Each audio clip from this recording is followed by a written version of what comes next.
Well, they probably start off telling the story with the name of their first patriarch, a man named Abraham.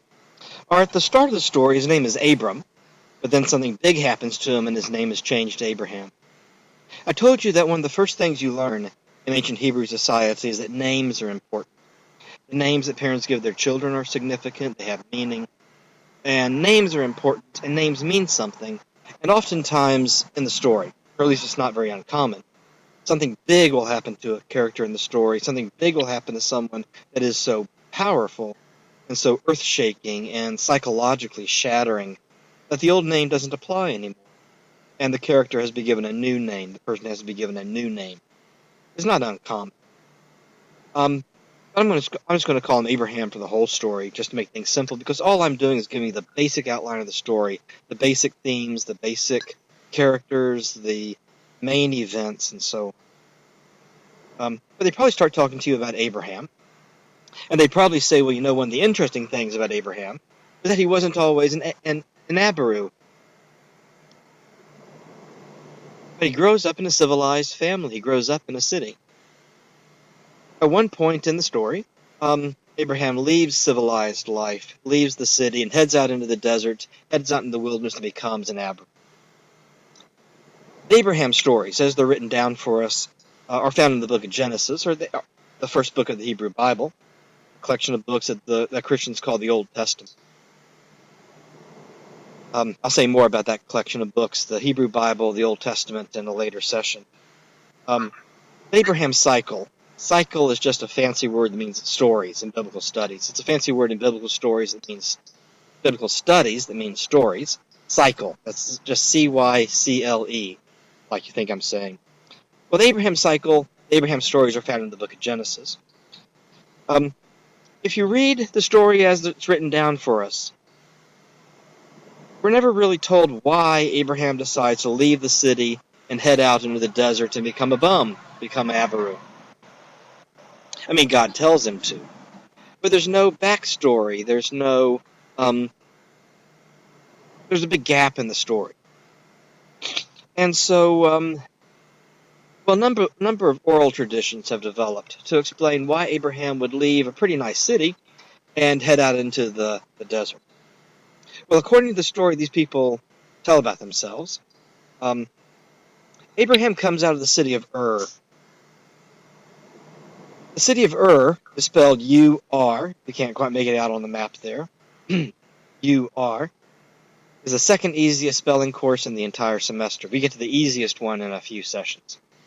The city of Ur, down in the southern part of Sumer, almost right on the shoreline where the shoreline used to be of the Persian Gulf. It's since moved down to the south over the last several thousand years.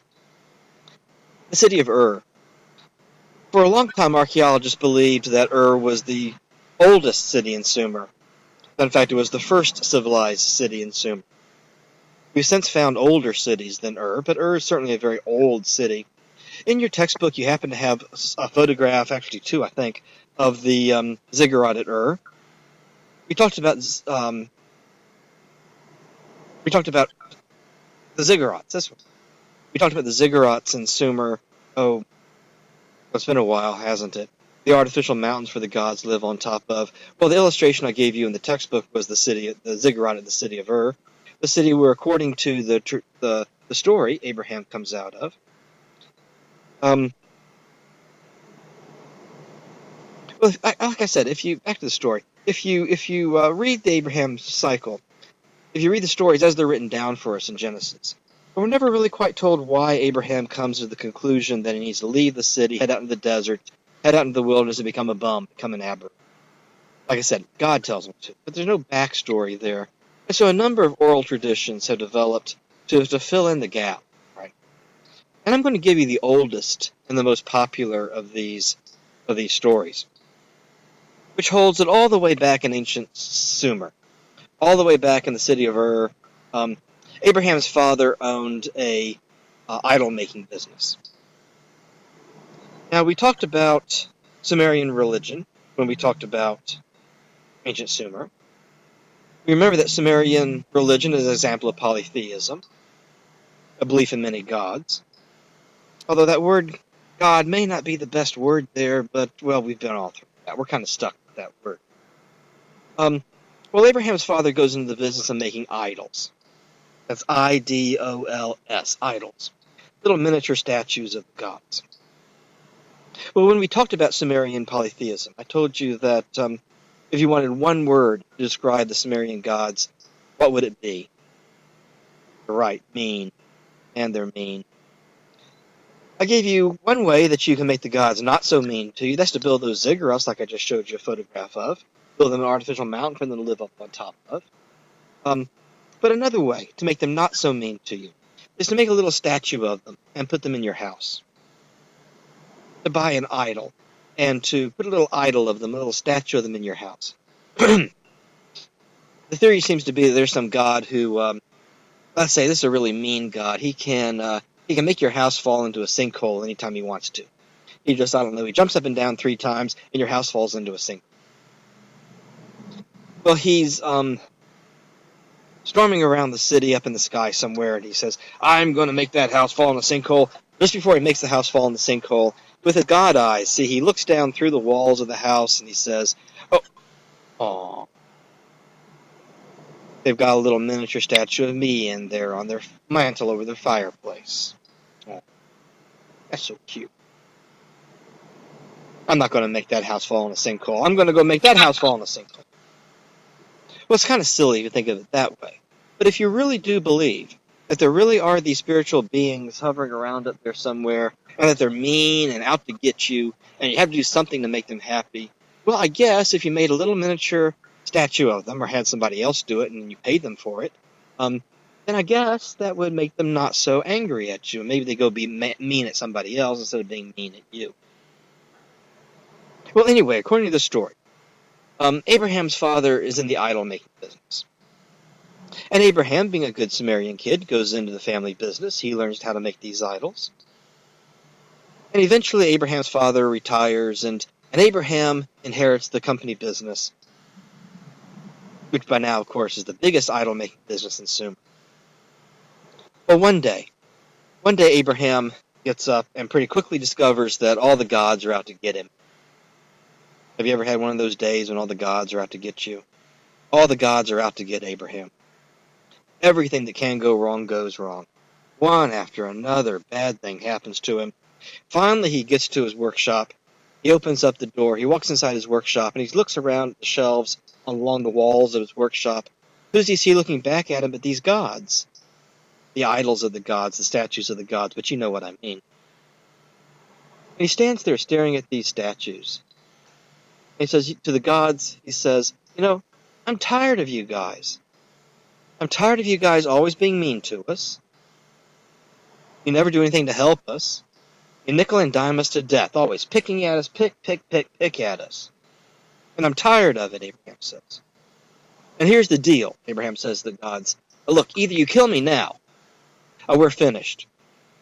Either you kill me now, or I'm never going to pray to you again, worship you again, make sacrifices to you again, sing songs to you. I'm sure I'm not going to make any more statues of you. I'm not going to make any more idols of you. I want nothing more to do with you. I'll never think about you again.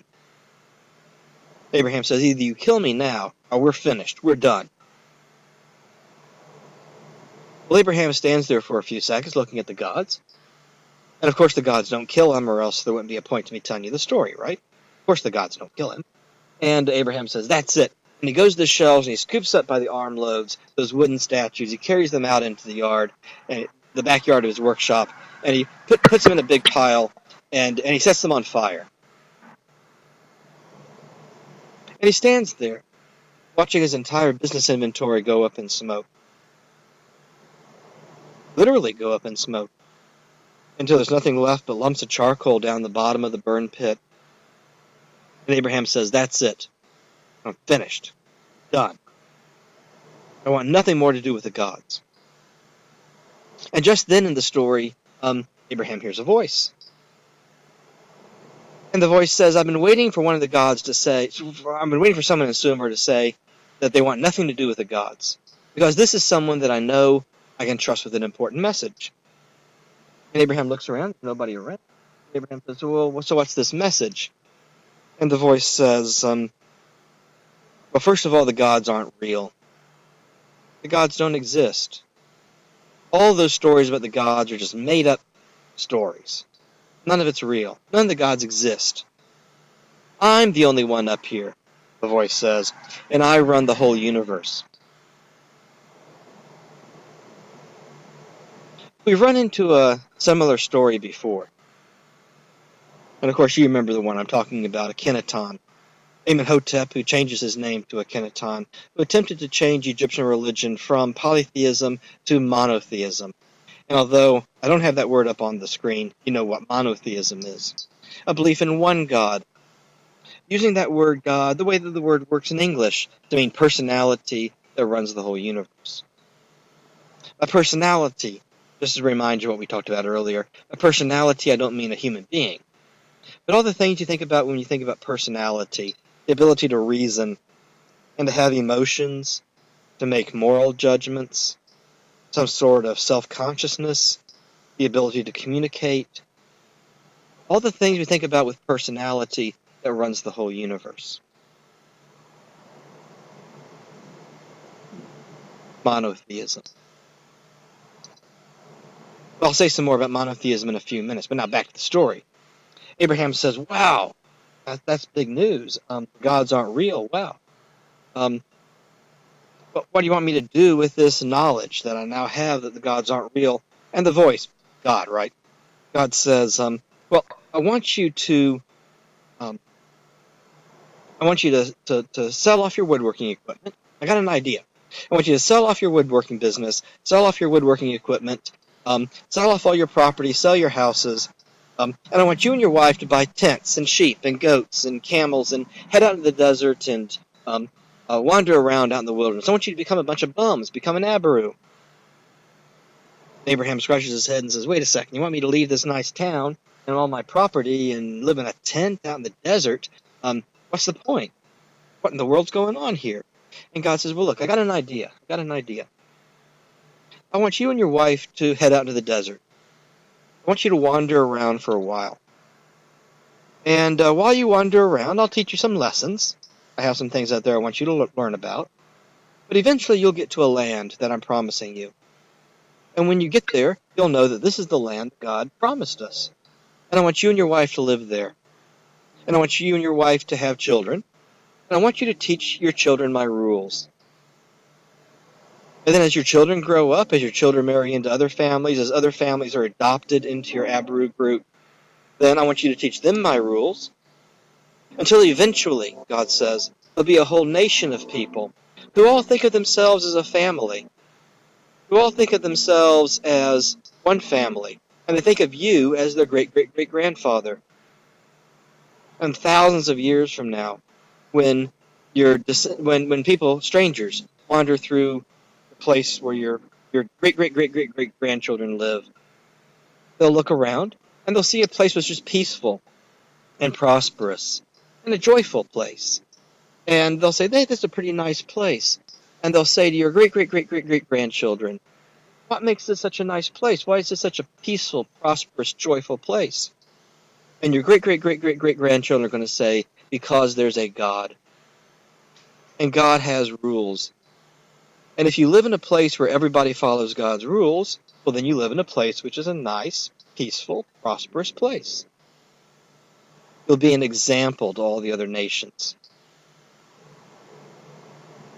That's a phrase that pops up over and over again in the Hebrew story. You'll be an example to all the other nations. An example of what? An example of people who live according to God's rules, according to God's laws. Well, Abraham says, well, I guess that kind of makes sense. And so Abraham goes home to break this news to his wife. And I'm sure that's an interesting conversation. He tells his wife, at the start of the story, her name is Sarai. But then, believe it or not, something big happens to her too, and her name is changed to Sarah. Like I said, it's not terribly uncommon in the stories for this to happen. But again, to make things simple, I'll just call her Sarah for the whole story. Because I'm just giving you the basic characters and the basic themes and so. Well, Abraham goes home and explains this experience to Sarah. If you read the story quickly, it sounds like all this happens in one afternoon. But apparently we're supposed to take the impression that this is a multi-year process of trying to figure out, really, is that what God wants us to do? Go into the desert and become a bum? Well, that's what God said. It takes a long time. This is kind of a big decision. But eventually Abraham and Sarah decide this is what we need to do. They sell off their property. They sell off their woodworking business. They buy sheep and goats and camels and tents and head out into the desert and become a bunch of bums.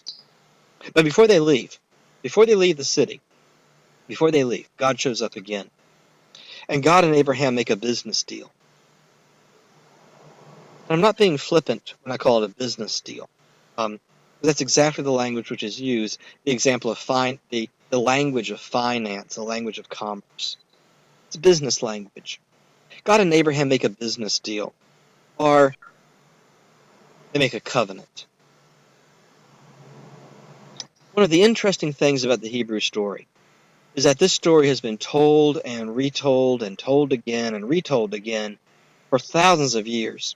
And as the story is told and told again and retold again, then as the language that story is being told in changes and develops, some old-fashioned words kind of get stuck to the story. As the story gets told over and over again, some old-fashioned words kind of get stuck to the story, and as the language develops, those same words come forward. Well, this word covenant is a perfectly good Old English word that means what you and I today would probably call a contract. That's what that word covenant means. In fact, unless you deal with real estate law, you hardly ever come across this word covenant, unless it's referring to this business deal developed between God and Abraham, or else some other contract which somehow is modeled on the same business deal, the same arrangement. And God and Abraham make a contract, they make a covenant. That's the word that's usually used. There are two different ways that this covenant is expressed. There's two different ways of thinking about this contract. And part of the literary beauty of the Old Testament is that there's kind of a playoff between two ways that this contract is expressed. I'll try to communicate that to you. One way of expressing this covenant, expressing this contract, is as a conditional contract.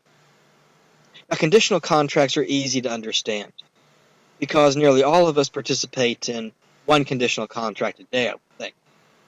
A conditional contract means if you do this, then I'll do that. If this, then that.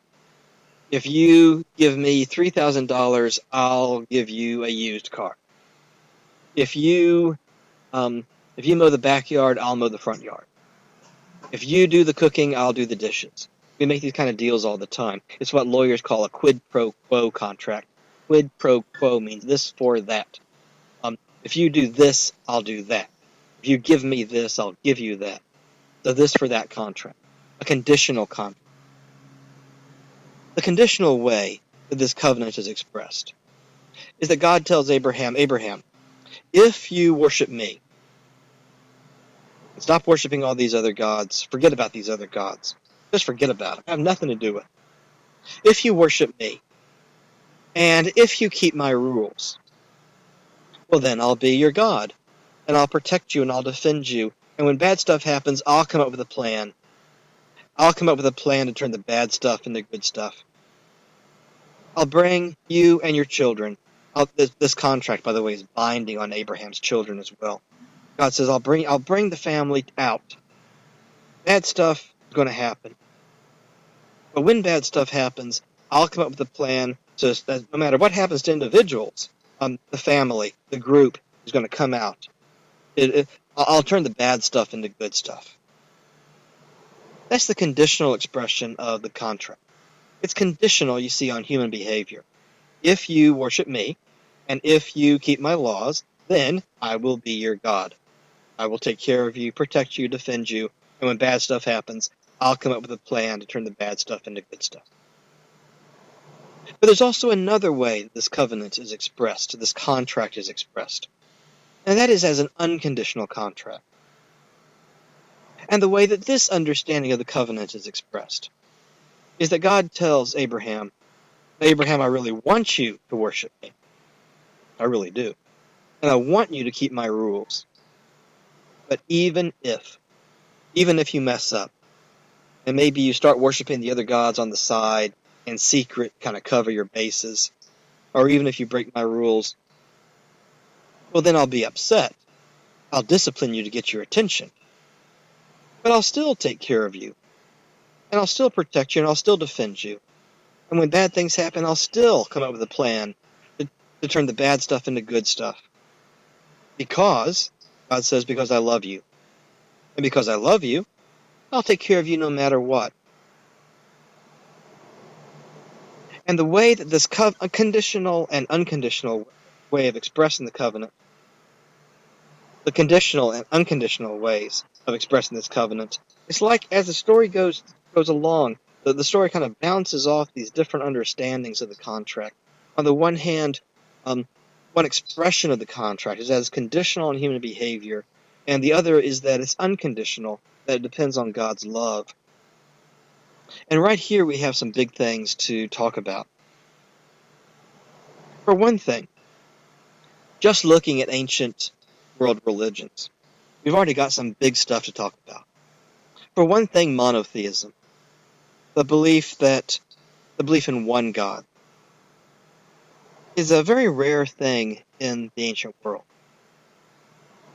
In fact, as far as the ancient world goes, there's only two examples of monotheism as religious systems. And we've talked about both of them, the Abraham story, the Akhenaton story. In the course, we've talked about them in reverse order. The Amenhotep story is set about 1,000 years after the Abraham story. The Akhenaton story is about 1,000 years later than the Abraham story. So they're in reverse order, and we've talked about them. But that's it. Monotheism is a very rare idea in the ancient world. It's a pretty radical idea. And you pick up with this right at the start of the Hebrew Bible. The first words of the Hebrew Bible, in the beginning, God created the heavens and the earth. That's radically different than the creation stories that come from other Mesopotamian societies around the Hebrew people. You can't just start the story like that. You have to explain where all the different gods came from. That's the starting point for all the other Mesopotamian creation stories. Well, you have to explain where the gods came from. In the Hebrew story, it's just in the beginning, God. God exists just as a stated principle. There's no story of where God came from, because God is God. As the Hebrew people would put it, when you understand who God is, well, then you don't ask anything so silly as, well, where did God come from? Because in every other polytheistic system around them, you can't just start off the story with the gods. You have to explain where the gods come from. But this monotheism is a radical idea. It's a very unique idea in the ancient world. Like I said, there's only two examples of it in the ancient world. But even if we include polytheism, the belief that there's a group of people who are connected to God in a business deal, and especially a business deal which is based on love, is a extremely rare idea. And well, it leads to some unique things in ancient Hebrew religion. For one thing, and I'm not telling you anything you don't already know, but you've learned by now in your lives how relationships work, whether we're talking about romantic relationships or family relationships or neighborly relationships or employer-employee relationships or teacher-student relationships. You've learned how relationships work. Relationships work when everybody understands and agrees on what the expectations are, and then each side of the relationship holds the other side accountable. I'm not telling you anything you don't already know. You figured this out by now. But you've also been around long enough to have experienced that oftentimes in relationships, even though both sides might agree on what the expectations are, one side lets down the other side. And sometimes there's disappointment. And, well, sometimes when there's disappointment, maybe it's something really small. And you get ticked off for a couple of minutes, and then 5 minutes later you can't even remember what you were upset about. But other times those disappointments are big. And sometimes those disappointments require confrontation. And maybe require a little bit of anger and a little bit of upsetness. Like, you really let me down. But that's okay. As long as things don't get out of hand, and you know what I'm talking about. We're not talking about being violent or being rude to each other or crude, or we're not talking about a Zeus and Hera story here. Okay, you know what I mean. We're not talking about being violent and fighting, physically fighting, that kind of thing. As long as things don't get out of hand, you know what I'm talking about. Well, that's okay. It's not a lot of fun when your boss is upset at you. It's not a lot of fun when your workers are upset with you as a boss. It's not a lot of fun when your wife is mad at you, or your husband is mad at you, or your brother is mad at you. But as long as things don't get out of hand, well, if you care about the relationship, you put up with that upsetness. It's not a lot of fun to be upset at somebody. It's not a lot of fun to have somebody else upset at you. But, well, that's how relationships work. And as it turns out, oftentimes, people let down God. And God has to get a little bit upset. But that's okay. It's not a lot of fun when God is mad at you. But that's okay. Because that's how relationships work. And if you really care about the relationship, well, then you put up with the upsetness. If a friendship falls apart and nobody gets upset about it, well, it's not much of a friendship. Okay. So every once in a while, well, the people let down God. The people disappoint God, and God has to get upset. But it's also true that every once in a while, God really lets down the people. The people are really disappointed in God. And when that happens, we have to get a little bit upset at God. And but that's okay, because that's how relationships work. And it becomes almost stereotypical of Judaism, for there always to be just a little bit of upsetness with God. Just a little bit of, what are you thinking up there, kind of thing going on. It becomes almost stereotypically Jewish, to just be a little bit upset with God. But that's okay, because that's how relationships work. Some students don't want to believe me. These are the students who've never read the Old Testament. If you read the Old Testament, the people are upset at God all the time. And that's okay, because that's how relationships work. Read the Psalms, for example. I'll mention the Psalms in a later session. But if you read the Psalms and take them seriously, look and see what they're saying, maybe about a third of the Psalms, by the way, the Psalms are songs that are sung in worship at the temple.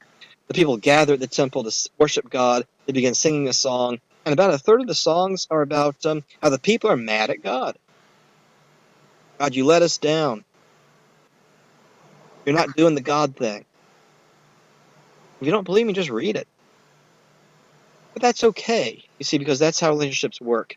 And it becomes almost stereotypical for there always to be a little bit of upsetness, a little bit of anger in the relationship. But that's okay, because that's how relationships work. Well, this is an unusual thing to happen, okay? I can't imagine the Sumerians gathering at the bottom of the ziggurats and singing up a song about how mad they are at the gods. Okay. When you walk past a ziggurat, you say, everything's okay, everything's okay. It's a very different relationship. Well, anyway, that kind of upsetness is going to show up quite often in the stories. Well, God and Abraham meet. They make this business deal. They agree to this contract. And Abraham heads out Abraham and Sarah, of course, head out into the desert. It takes them a while to get there, get where they're going. Let me pull up my pointer here.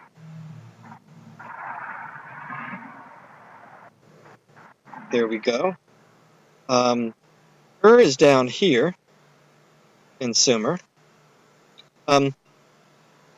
Apparently, Abraham follows a pattern like this, because he spent several years in a place called Haran, which is right about where the line is stopped here, in the story at least.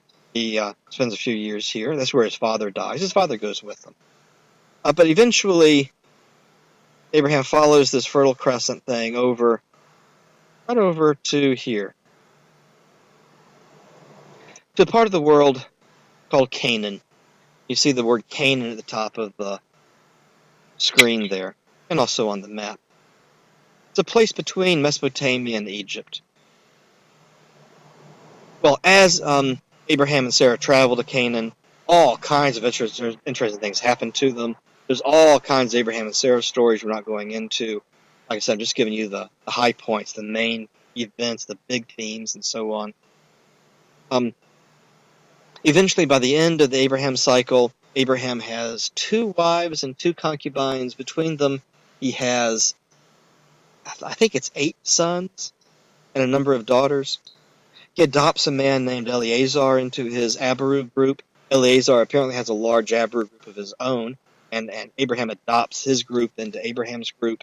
And so, eventually, there's a sizable group, Abiru group that Abraham is the patriarch of.